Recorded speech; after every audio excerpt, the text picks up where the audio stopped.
اعوذ باللہ من الشیطان الرجیم بسم اللہ الرحمن الرحیم قال اللہ تعالی فی سورۃ الزمر اللہ نزل احسن الحدیث کتابا متشابہا مثانیہ تقشعر منہ جلود الذین یخشون ربهم ثم تلین جلودهم وقلوبهم الى ذکر اللہ ذالک ھدی اللہ یہدی بہ من یشاء ومن یضلل اللہ فما لہ من ہاد رب اشرح لی صدری ویسر لی امری واحلل عقدۃ من لسانی یفقہوا قولی رب یسر ولا تعسر وتمم بالخیر آمین یا رب العالمین۔ سورہ زمر سے کچھ ٹیکسٹ میں نے آپ کے سامنے تلاوت کیا ہے۔ بہت خوبصورت مقام ہے قرآن مجید کا جس میں اللہ تعالیٰ نے ارشاد فرمایا کہ اللہ نزل احسن الحدیث، اللہ ہی نے بہترین کلام، بہترین کتاب نازل کی۔ اللہ نے قرآن کو بہترین کلام کہا ہے، بہترین کتاب کہا ہے۔ اللہ کے رسول صلی اللہ علیہ وسلم نے قرآن کو خیر الحدیث قرار دیا ہے۔ آپ خطبے میں سنتے ہیں، جمعے کے خطبے میں یہ لفظ اللہ کے رسول صلی اللہ علیہ وسلم کی طرف سے ہے کہ نا خیر الحدیث کتاب اللہ، بے شک بہترین کلام، بہترین کتاب اللہ کی کتاب۔ تو قرآن مجید بہترین کلام ہے۔ کیا ہے یہ؟ کتابن، ایک کتاب ہے متشابہن، جس کی آیات ملتی جلتی ہیں۔ مثانی، اس میں مضامین بار بار دہرائے گئے ہیں۔ آپ نے ایک بات سمجھنی ہے تو وہی بات آپ کو دوسرے مقام سے سمجھ میں آ جاتی ہے۔ مثانی عربی زبان میں کہتے ہیں جوڑ بنانے کو، ربط۔ کوئی ایک پوائنٹ آپ نے سمجھنا ہے تو اس سے تمام آیات اکٹھی کرنے آپ کو پوائنٹ 100% سمجھ میں آ جائے۔ اگلی بات ہے تقشعر منہ جلود، اسے سن کر، اسے پڑھ کر رونگٹے کھڑے ہو جاتے ہیں۔ کن لوگوں کے؟ الذین یخشون ربہم، ان لوگوں کے جو اپنے رب سے ڈرتے ہیں۔ ثم تلین جلودہم وقلوبہم الی ذکر اللہ، پھر ان کے دل اور ان کے جسم نرم ہو کر اللہ کی یاد کی طرف مائل ہو جاتے ہیں۔ ذالک ھدی اللہ، یہ ہے اللہ کی ہدایت۔ تمہیں ہدایت چاہیے نا، تو اللہ تعالیٰ فرما رہے ہیں کہ یہ ہے اللہ کی ہدایت۔ یہدی بہ من یشاء، اس کے ذریعے وہ جس کو چاہتا ہے ہدایت دیتا ہے۔ اور اس کا ایک ترجمہ یہ بھی کیا گیا، اس کے ذریعے وہ اس کو ہدایت دیتا ہے جو ہدایت چاہتا ہے۔ جو ہدایت چاہتا ہی نہیں، اللہ تعالیٰ اسے زبردستی ہدایت نہیں دیتا ہے۔ ذالک ھدی اللہ یہدی بہ من یشاء ومن یضلل اللہ، اور جسے اللہ تعالیٰ ہی گمراہ کرتے، اور اللہ ویسے ہی گمراہ نہیں کرتا۔ قرآن مجید، جیسے میں نے مثانی بتایا آپ کو، یعنی قرآن مجید کے دوسرے مقامات سے پھر اس چیز کو ہم سمجھتے ہیں۔ اللہ نے ایک مقام میں فرمایا فلما زاغوا، جب وہ خود ٹیڑھے ہو گئے تو فزاغ اللہ قلوبہم، تو اللہ نے ان کے دلوں کو ٹیڑھا کر دیا۔ فازاغ اللہ قلوبہم، تو اللہ نے ان کے دلوں کو ٹیڑھا کر دیا۔ انسان خود فیصلہ کرتا ہے کہ میں نے ٹیڑھا ہونا ہے، تو پھر اللہ تعالیٰ اسے ٹیڑھا ہی کر دیتا ہے۔ ہاں، وَمَن يُضْلِلِ اللَّهُ، جسے اللہ تعالیٰ ہی پھر گمراہ کر دے اس کے فیصلہ کرنے کے بعد کہ اس نے ٹیڑھا چلنا ہے، تو فَمَا لَهُ مِنْ هَادٍ، پھر اس کو ہدایت دینے والا ہے۔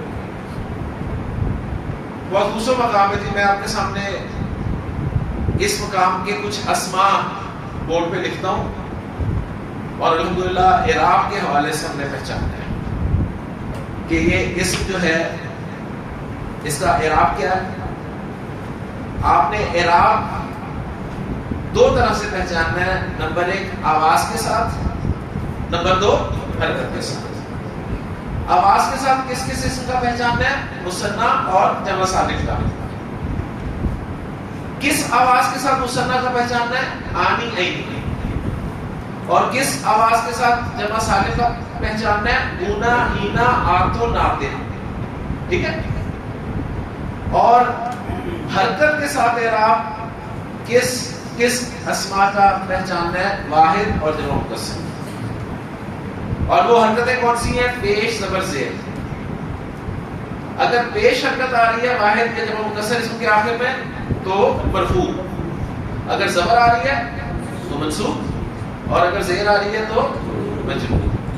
آوازوں کی طرف آئیں تو اگر آنی آواز آ رہی ہے مثنیٰ کے آخر میں تو مرفوع، عینی آواز آ رہی ہے تو منصوب یا مجرور، اونا آواز آ رہی ہے جمع سالم مذکر کے اندر تو مرفوع، اینا آواز آ رہی ہے تو منصوب یا مجرور. آتم کی آواز آ رہی ہے اگر جمع سالم مؤنث کے آخر میں تو مرفوع، اور آتم کی آواز اگر آ رہی ہے تو منصوب یا مجرور. ٹھیک ہے.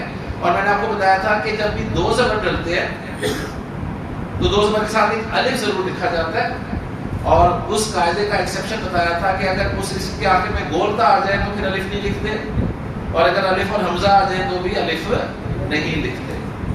اسے چیک کیا تھا کل جا کے قرآن میں مختلف جگہوں پہ یہ چیز ایسے ہی تھا نا جی ماشاء اللہ. تو اب الفاظ آپ کے سامنے لکھ رہا ہوں. اللہ تعالیٰ نے فرمایا اللہ، پہلا ہی لفظ جو ہے وہ اس میں اللہ. ہاں جی واحد اسم کا اعراب کیسے پہچانا ہے؟ حرکت سے. پیش مرفوع، زبر منصوب، زیر مجرور، تو اللہ مرفوع استعمال. ٹھیک ہے. اللہ نزل احسن الحدیث،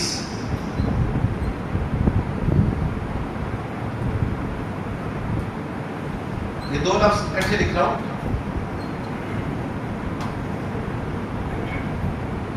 اس میں الحدیث کو تو آپ پہچان لیں گے اس میں، کیونکہ ال جو ہے وہ پکی اسم کی علامت ہے. ٹھیک ہے. احسن اس کے معنی بتاؤں گا تو پتہ چل جائے گا کہ یہ بھی اس میں احسن کہتے ہیں بہتر کو بھی اور بہترین کو بھی. یعنی احسن کا لفظ عربی زبان میں بیٹر کے لیے بھی استعمال کیا جاتا ہے اور دا بیسٹ کے لیے بھی استعمال کیا جاتا ہے، دونوں کے لیے استعمال ہے. یہاں بہترین کے لیے استعمال ہوا ہے. واحد ہے تو اعراب کیسے طے کرنا ہے؟ حرکت کے ساتھ. تو زبر حرکت آ رہی ہے تو کیا ہوا؟ منصوب. ماشاءاللہ. آگے ہے الحدیثی، واحد اس میں، تو واحد اس کا اعراب اپنے حرکت سے پہچانتے ہیں. تو زیر آ رہی ہے تو کیا کہیں گے؟ مجرور. کلیئر ہو گیا؟ اللہ مرفوع ہے، احسن منصوب ہے، الحدیث مجرور ہے. یہ آپ نے ابھی پہچان لیا. اب اللہ مرفوع کیوں ہے، احسن منصوب کیوں ہے، حدیث مجرور کیوں ہے، یہ انشاءاللہ تعالی آج سے آپ کو پتہ چلنا شروع ہو جائے انشاءاللہ. تو اللہ نزل احسن الحدیث کتاباً،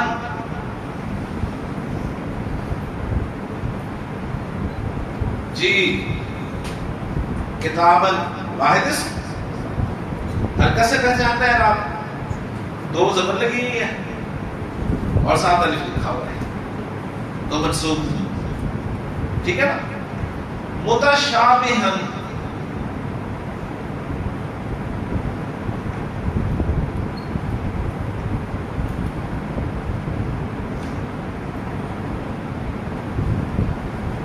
اس کی میں تین علامتیں آپ کو ذرا بتا دیتا ہوں پکی.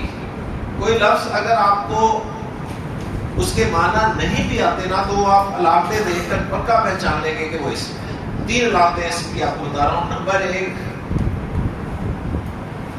شروع میں الف لام.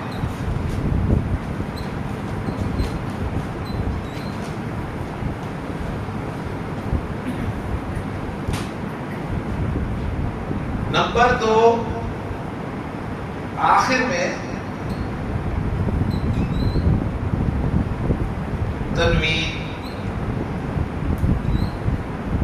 تنوین سے کیا مراد ہے؟ دو پیش، دو زبر، دو زیر. نمبر تین، آخر میں گولتا. یہ تین علامتیں ایسی ہیں کہ آپ کو اگر لفظ کے معنی نہیں بھی آتے ہیں تو کم از کم آپ فیصلہ کر سکتے ہیں کہ اسم کلیئر ہو گیا.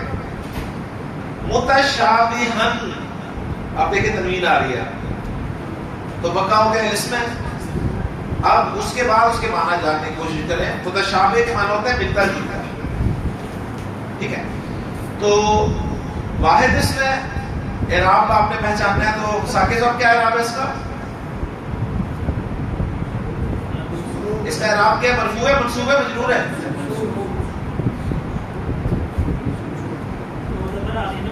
منصوب ہے, ٹھیک ہے. دو زبر آ رہی ہیں, اور الف ہم نے پڑھا تھا کہ لکھا جائے گا جب بھی دو زبر آئے گی.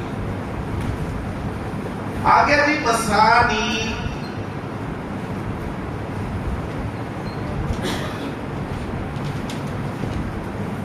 اب اس میں آپ کو اسم کی کوئی علامت نظر نہیں آ رہی, نہ شروع میں احرام ہے, نہ آخر میں گولتا ہے, نہ آخر میں تنوین ہے.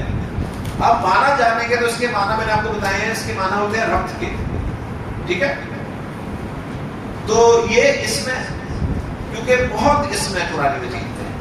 اب واحد ہے تو اس کا اعراب کیا ہوگا؟ کیوں سے حرکت کے ساتھ. تو اس میں کیا ہے اس کا اعراب؟ مرفوع ہے, منصوب ہے, مجرور ہے؟ منصوب ہے. ٹھیک ہو گیا, ماشاءاللہ. تقشعر منہ جلود.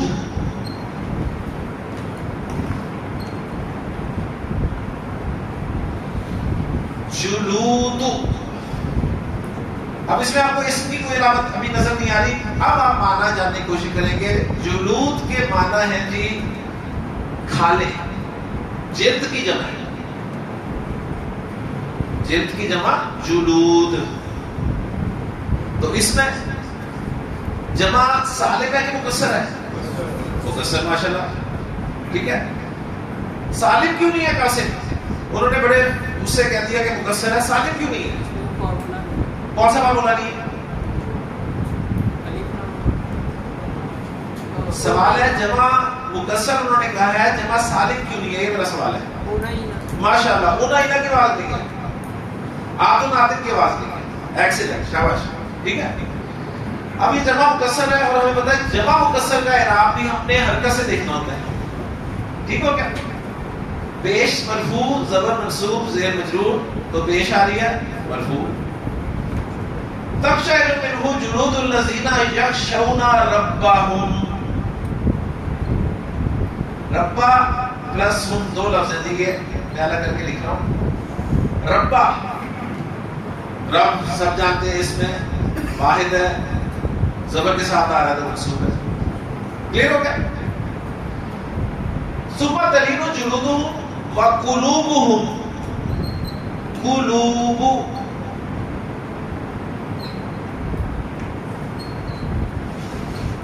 ہاں جی, قلوب. آپ کو میننگز پتہ ہے ایسے کہ قلب کی جمع ہے, اور جمع مکسر ہے, اور جمع مکسر کا اعراب بھی ہم نے حرکت سے پہچانا ہے. پیش آ رہی ہے تو مرفوع ہے. الی ذکر اللہ.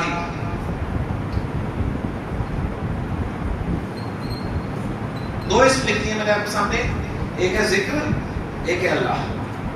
دونوں واحد ہیں, اور واحد اسم کا اعراب کس طرح پہچاننا ہے؟ حرکت سے. تو ذکر کا اعراب کیا ہے؟ مجرور. اور اسم اللہ کا اعراب کیا ہے؟ مجرور. شروع میں اللہ مرفوع تھا, یہاں پہ اسم اللہ مجرور ہے. معنی دونوں جگہ پہ اللہ ہی ہے, صحیح ہے. اب صرف جاننا یہ ہے کہ وہ مرفوع کیوں ہے, یہ مجرور کیوں ہے. یہ انشاءاللہ تعالیٰ میں نے جیسے کہا کہ آج سے آپ کو پتہ چلنا شروع ہو جائے گا. ٹھیک ہو گیا. تو اسی طرح آپ کوشش کریں, آپ کے سامنے مسجد میں داخل ہوتے ہیں, جلدی آ گئے تو دیکھیں اتنے سارے عربی ٹیکسٹ آپ کے سامنے موجود ہیں. کسی ایک لائن کو پکڑ لیں, اس پہ ورکنگ شروع کر دیں, ڈسکس کرنا شروع کر دیں. اچھا یار یہ اسم ہے, تنوین آ گئی, پہلے تنوین دیکھ لیں, پھر الف لام دیکھ لیں, یا گولتا دیکھ لیں, انہیں تو پکا کریں نا. اس کے بعد اس اسم کا اعراب پہچاننے کی کوشش کریں. اعراب پہ زور ہم کیوں دے رہے ہیں؟ اس لیے کہ اعراب اگر آپ کو سمجھ میں آ گیا تو انشاءاللہ تعالیٰ آپ کو 70% قرآن سمجھ میں آنے لگے گا. کیونکہ دیکھیں اتنا ٹیکسٹ میں نے پڑھا ہے, اس میں صرف 2 فعل استعمال ہوئے ہیں ابھی تک یہاں تک. اللہ نزلہ, صرف نزلہ فعل ہے, وہ جب آگے پڑھیں گے تو پتہ چل جائے گا. احسن الحدیث کتابا متشابہا مثانیہ، تقشعر فی الفعل جلود الذین یخشون، پھر یخشون فعل آ جائے گا، ربہم، تو فعل بہت کم ہے، حرف بھی آپ کو ملیں گے لیکن اسم سب سے زیادہ ہے، تو اسم کو ہم پہچاننے کی کوشش کر رہے ہیں. تو لیجیے شروع کرتے ہیں آپ کے اسم مرفوع کیوں ہوگا، یہاں سے ہم شروع کرتے ہیں انشاءاللہ تعالیٰ. اور میں نے آپ سے کہا تھا کہ انشاءاللہ تعالیٰ آج ہم عربی زبان میں اپنا پہلا جملہ بنانے کے قابل ہوں گے. آج انشاءاللہ تعالیٰ آپ جملے بنائیں گے خود، اللہ نے چاہا تو. ٹھیک ہے،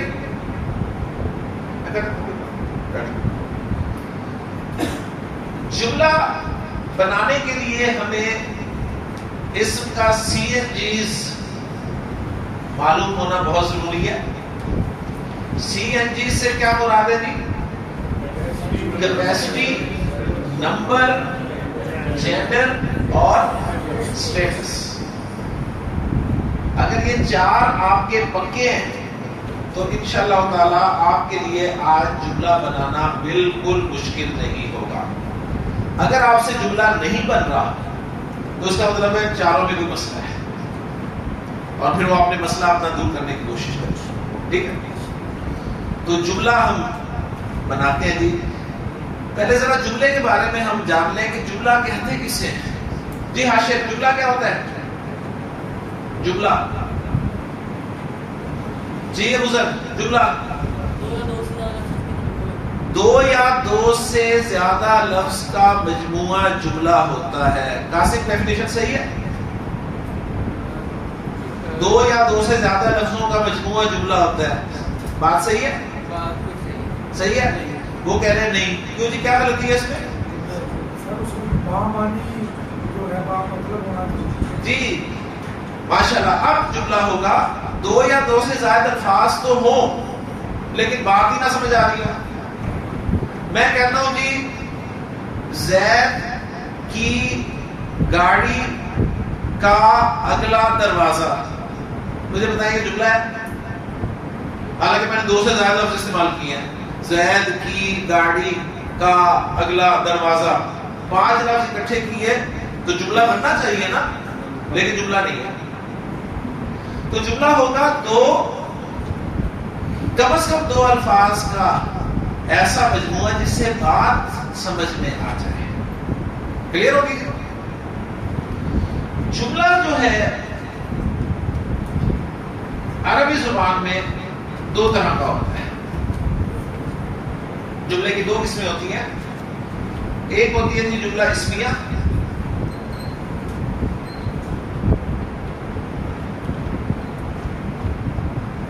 اور دوسری ہوتی ہے جملہ فعلیہ.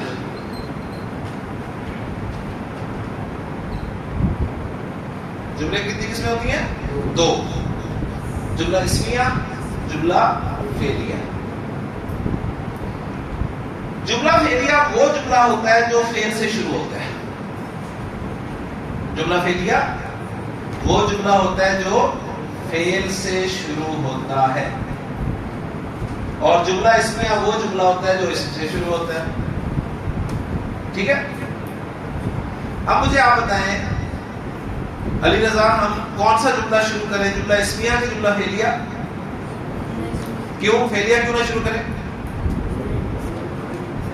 بارے میں پڑھا ہے ہم نے 6 دن اسم کو پڑھا ہے اور آج ہم جملہ فعلیہ شروع کر رہے ہیں، تم نہیں بنتی. ٹھیک ہے، تو ہم جملہ اسمیہ شروع کریں گے. آج 20 سینکڑوں جملہ اسمیہ بنائیں گے یہاں پر انشاءاللہ.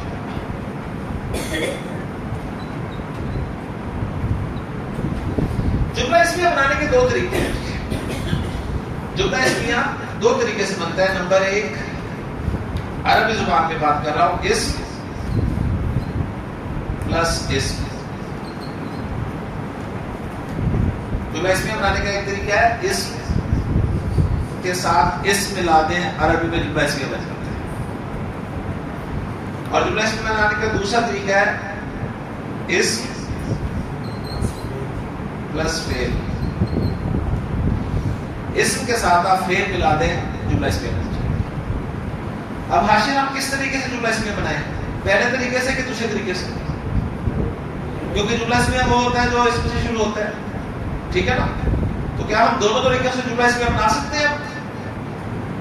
بنا سکتے ہیں نا، کیونکہ ہم ذہین لوگ ہیں. پہلے سے بنائیں. کیوں؟ اس میں صرف اسم ہے. دوسرے طریقے میں بنا سکتے ہیں، اس میں فعل ہے. شاباش. دوسرے طریقے میں جو کہ فعل انوالو ہو رہا ہے اور فعل ابھی ہم نے پڑھا ہی نہیں، تو ہم اس طریقے سے بھی جملہ اسمیہ نہیں بنا سکتے. ہم نے 6 دن اسم کو الحمدللہ اچھے طریقے سے پڑھ لیا. ٹھیک. اچھا، جملہ فعلیہ بنانے کا صرف ایک ہی طریقہ ہے، وہ بھی لکھ دیتا ہوں. وہ بنتا ہے جی فعل پلس اسم. جملہ فعلیہ فعل پلس اسم سے. جب فعل پڑھیں گے تو انشاءاللہ تعالیٰ آپ جملہ فعلیہ بھی بنا لیں گے اور جملہ اسمیہ میں بھی دوسرا طریقہ آپ استعمال کر سکیں گے انشاءاللہ. کلیئر ہو گیا؟ چلیں جی شروع کرتے ہیں جملہ اسمیہ بنانا پہلے طریقے سے. اور پہلا طریقہ کیا ہے؟ اسم پلس اسم.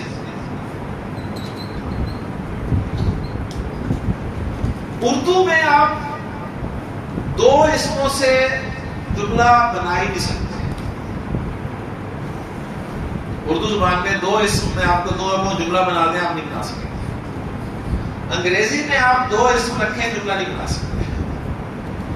آپ کو تیسرا لفظ لازمی ڈالنا پڑے گا. لیکن عربی میں صرف 2 اسم مل کر جملہ اسمیہ بنا دیں گے. لیکن ایسے نہیں بنا دیں گے، اس کے لیے کچھ شرطیں ہوں گی. کیا شرطیں ہوں گی؟ اب وہ شرطیں آپ نے بس یاد رکھنی ہے. شرط نمبر 1، آپ کا پہلا اسم جو ہے نا وہ معرفہ ہونا چاہیے. پہلا اسم معرفہ ہونا چاہیے.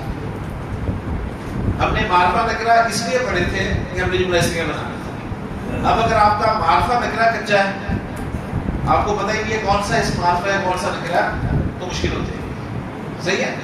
تو وہ معرفہ نکرہ کا سبب پکا ہونا چاہیے. پہلا اسم معرفہ ہونا چاہیے اور جو دوسرا اسم ہے وہ نکرہ ہونا چاہیے. پہلا اسم معرفہ اور دوسرا اسم نکرہ. ٹھیک ہے؟ پہلی شرط. شرط نمبر 2،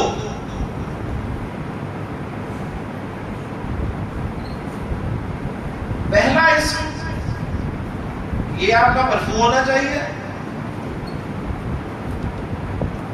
اور جو دوسرا اسم ہے آپ کا وہ بھی مرفوع ہی ہونا چاہیے.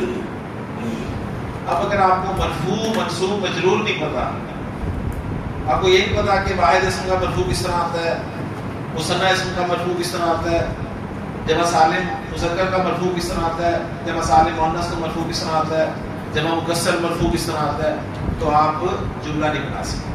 ٹھیک ہے؟ تو دوسری شرط یہ ہے کہ پہلا اسم اور دوسرا اسم جو ہے یہ دونوں مرفوع ہونے چاہیے. اب دیکھیں معرفہ نکرہ ہم نے کیپیسٹی کے تحت پڑھے تھے. مرفوع ہم نے اسٹیٹس کے تحت پڑھے تھے. تو سی این جیز میں سے کیا رہ گیا؟ این جی رہ گیا نا. این جی.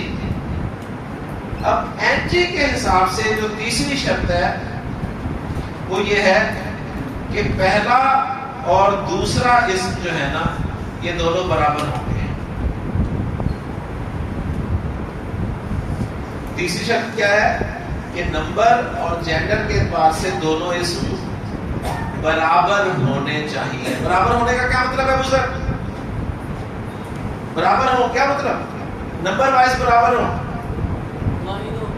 یا تو دونوں واحد ہو یا دونوں مثنیٰ ہو یا پھر دونوں جمع ہو. یہ نہیں کہ ایک واحد ہے دوسرا مثنیٰ ہے، یا یہ نہیں کہ دوسرا واحد ہے پہلا جمع ہے. ایسا نہیں ہوگا. دونوں برابر ہوں گے. اگر پہلا واحد ہے تو دوسرا بھی واحد ہی ہوگا. اگر پہلا مثنى ہے تو دوسرا بھی مثنى ہوگا، اگر پہلا جمع ہے تو دوسرا بھی جمع ہی ہوگا. ہاں جمع سالم ہو یا جمع مکسر ہو اس کی کوئی قید نہیں ہے، بس جمع ہونا چاہیے. اور جینڈر وائز برابر کا کیا مطلب ہے؟ یا دونوں مذکر ہوں گے یا دونوں مؤنث ہوں گے. اگر پہلا مذکر ہے تو یہ نہیں کہ دوسرا مؤنث لگاتے ہیں، دوسرا بھی مذکر ہوگا. اگر پہلا مؤنث ہے تو دوسرا بھی مؤنث ہونا چاہیے. لیکن یہ تین شرطیں اگر آپ نے دو اسماء پر لاگو کر دیں ٹھیک، تو انشاءاللہ تعالی آپ کا جملہ اسمیہ تیار ہو جائے گا. پھر سن لیں تین شرطیں. نمبر 1، پہلا اسم معرفہ ہو، دوسرا نکرہ ہو. شرط نمبر 2، دونوں مرفوع ہو. شرط نمبر 3، دونوں NG میں برابر ہو. کلیئر جی؟ صرف 3 شرط. شروع کرتے ہیں جی، بسم اللہ. پہلا اپنا جملہ اسمیہ. پہلا اسم معرفہ ہونا چاہیے. معرفہ کی کتنی قسمیں؟ 7. ہم نے کتنی پڑھی ہیں؟ 5. تو ہم ایسا کرتے ہیں نا، ایک ایک قسم کو پہلے اسم کی جگہ رکھ کر جملے بنانے کی کوشش کرتے ہیں. پہلی قسم کون سی ہے؟ علم. تو کوئی علم میں رکھتا ہوں ٹھیک ہے پہلے اسم کی جگہ پر، اور پہلا علم ہمارا یہ ہے زید. زید یہ معرفہ ہے. شرط پوری ہوگی. دوسرا اسم میں نے نکرہ رکھنا ہے. اب نکرہ اسم کوئی ایسا رکھیں گے جو دونوں ملیں تو کوئی سینس بھی دیں. یہ نہیں کہ میں یہاں پر رکھ دوں کتاب، یہاں پہ میں رکھ دوں کرسی، تو زیادہ کرسی کوئی تعلق نہیں ہوگا. ہاں میں کوئی ایسا اسم رکھوں جب دونوں کو ملاؤں تو کوئی سینس بھی بن جائے. مثلا میں دوسری جگہ پہ صالح لفظ رکھ دیتا ہوں جو کہ نکرہ ہے. صفات سب نکرہ ہوتی ہیں، ہم نے پڑھا. لیکن جی پہلی شرط پوری ہوگی، معرفہ پلس نکرہ. دوسری شرط یہ بھی مرفوع ہونا چاہیے، یہ بھی مرفوع ہونا چاہیے. اب زید بھی واحد ہے، صالح بھی واحد ہے. ہمیں پتہ ہے واحد مرفوع کیسے ہوتا ہے؟ کیسے ہوتا ہے سید؟ حرکت سے. تو زید کو مرفوع بولو زیدن. شاباش. تو ویسے مرفوع لکھ دوں گا زیدن. صالح کو مرفوع بولو صالحن. لیکن 2 شرطیں پوری ہوگی. اب تیسری شرط صرف چیک کرنی ہے کیا دونوں NG کے اعتبار سے برابر ہے. چیک کر لیں نمبر دونوں کا برابر ہے. یہ بھی واحد ہے، یہ بھی واحد ہے، یہ بھی مذکر ہے، یہ بھی مذکر ہے. تیسری شرط برابر ہو گئی. الحمدللہ ہمارا پہلا جملہ اسمیہ مکمل ہو گیا. پہلا جملہ اسمیہ مکمل ہو گیا. اب ترجمہ ہم نے کرنا ہے اس کا. تو ترجمہ کرتے ہوئے پہلے اسم کا ترجمہ کریں گے ہم. زید اردو میں صالح کے معنی ہے نیک. آپ نے کہ جملہ نہیں بنا، ابھی بن گیا ہے. اس لیے کہ عربی زبان میں یہ جو معرفہ اور نکرہ ملتے ہیں نا، جب معرفہ اور نکرہ آپس میں ملتے ہیں تو ہے پیدا ہو جاتا ہے. عربی زبان میں معرفہ نکرہ کے کمبینیشن سے وجود میں کیا آتا ہے. تو اب ٹرانسلیشن پوری ہو گئی. زید نیک ہے. تو گویا ہے آپ نے خود لگانا ہے کی عربی نہیں ہے. صحیح ہے کہاں سے آیا؟ معرفہ اور نکرہ کے ملنے سے ہے وجود میں آتا ہے. کلیئر ہوگی بات؟ اب میں اگر آپ سے سوال کروں کہ اگر یہ دونوں معرفہ ہوں تو کیا ہے وجود میں آئے گا؟ نہیں نا، کیونکہ شرط نہیں پوری ہو رہی. اگر دونوں نکرہ ہوں تو کیا ہے وجود میں آئے گا؟ نہیں. ہے لانے کے لیے نا آپ نے پہلی شرط جو ہے نا معرفہ اور نکرہ یہ لازمی لگا. تو پہلا جملہ الحمدللہ ہمارا مکمل ہو گیا جی. زید صالح، جس کا ترجمہ ہے زید نیک ہے. پیتی پانی تیار ہے تو پانی پیتے ہیں اور پھر مزید جملے بناتے ہیں. سبحانک اللہم و بحمدک اشہد ان لا الہ الا انت استغفرک و اتوب الیک.